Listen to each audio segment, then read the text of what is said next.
Hi, everyone. Okay, so I'm here tonight to talk to you about Heart of Darkness. I'm going to be looking at chapter one, paragraphs 1 and 2.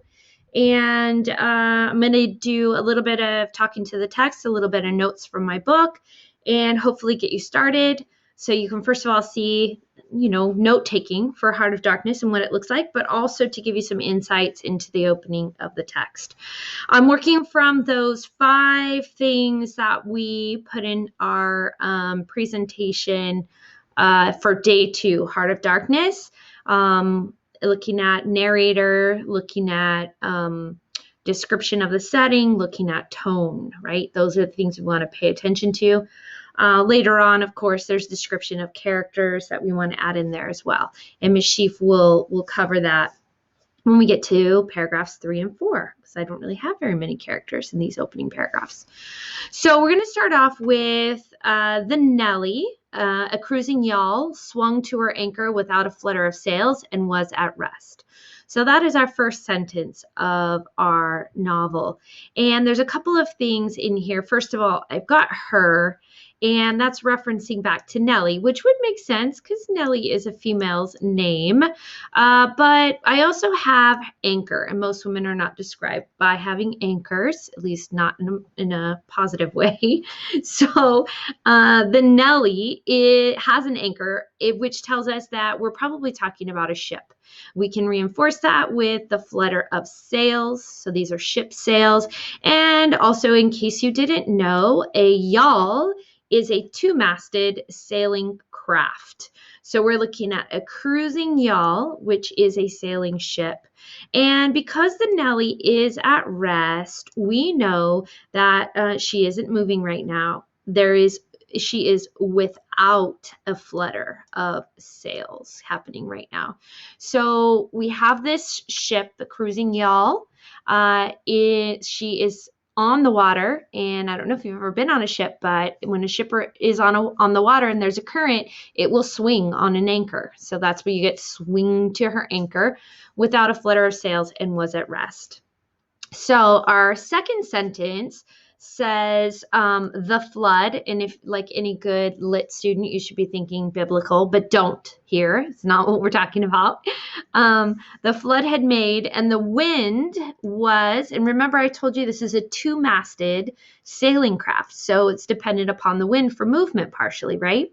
The wind was nearly calm, and being bound downriver, the only thing for it, and again the it is the Nellie, was to come to and wait for the turn of the tide. So we have this flood and the turn of the tide, which is referencing the same thing, and it is that the Nellie, so the flood had made means the tide had come in, and the Nellie is reliant on the tide to move her out to sea. So she is bound downriver at some point. But right now, and I love this wording, is the only thing for it, so there's nothing else they can do, is to sit and wait.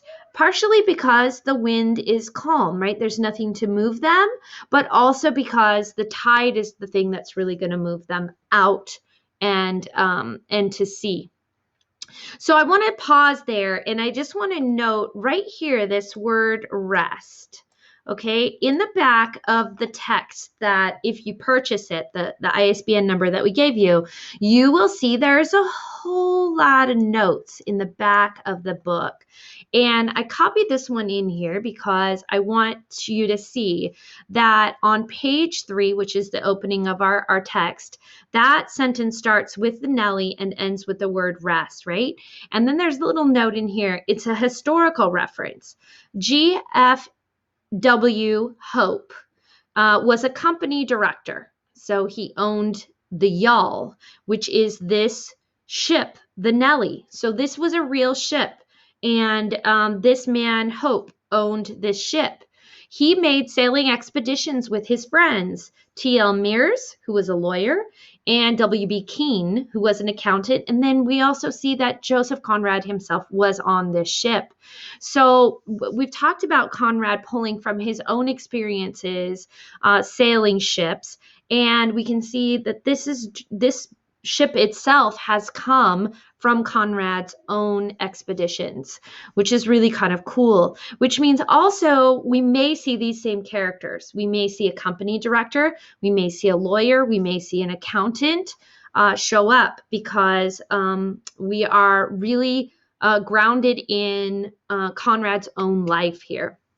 Just another little note, something that's not in this, but this is taking place in 1899 when we look at Conrad and the reference to the Nellie. It gives us a time period. So that's a kind of nice thing to note as well. Okay, let's go on to the second paragraph. So the sea reach of the Thames, and that's kind of cool because we know we've been wading downriver, right? And now we know it's the Thames that we are waiting for. Stretched before us like the beginning of an interminable waterway. In the offing, the sea and the sky were welded together. You should have some really cool images of the sea and the sky being welded together from the paintings that you took a look at on the day 2 slides. So they were welded together without a joint. And in the luminous, and I love this word, right? The luminous space, the tanned sails of the barges drifting up with the tide seem to stand still in red clusters of canvas sharply peaked. And you can go back to the first image that we showed you where you saw that sharply peaked canvas set in front of the moonlight, right? This we have red clusters, so a little bit different. And I want to note the colors that we might start seeing in here. We have welded together without a joint, and we have luminous space, and then we have the tan sails that seem to stand still in red clusters. So good imagery happening in here for our setting, right? And with gleams of varnished sprits. And just so you know, a sprit is a pole that extends diagonally across across fore and aft sails from the lower part of the mast to the peak of the sail. So we're looking at these joints that are holding up the sails there. And the reference to that is gleams of varnished sprits. So gleams would indicate some kind of light happening, right? Here we have a haze rested on the low shores that ran out to sea in vanishing flatness. The air was dark above Gravesend, and now again we're going to get some setting in here. And farther back still seemed condensed into a mournful gloom, brooding motionless over the biggest and greatest town on earth. Okay, and we know that the Thames is situated in London, so we know we are talking about London. That's the greatest town on earth, according to our narrator here. So we have this kind of contrast between this brooding, motionless, mournful gloom, and then these gleams of varnished sprits. And then also we have this haze that's resting on the low shores. So somewhere there has a kind of dullness and a gloominess happening, but it doesn't seem to be necessarily reflected in the ship itself. It's more about the world around them, right? Is this idea of brooding and mournful gloom, right? I think that's important to note. When we get to the paragraphs 3 and 4, we'll get a little bit more information in there. But I think our narrator is really communicating to us this dullness and this painful weight that's happening.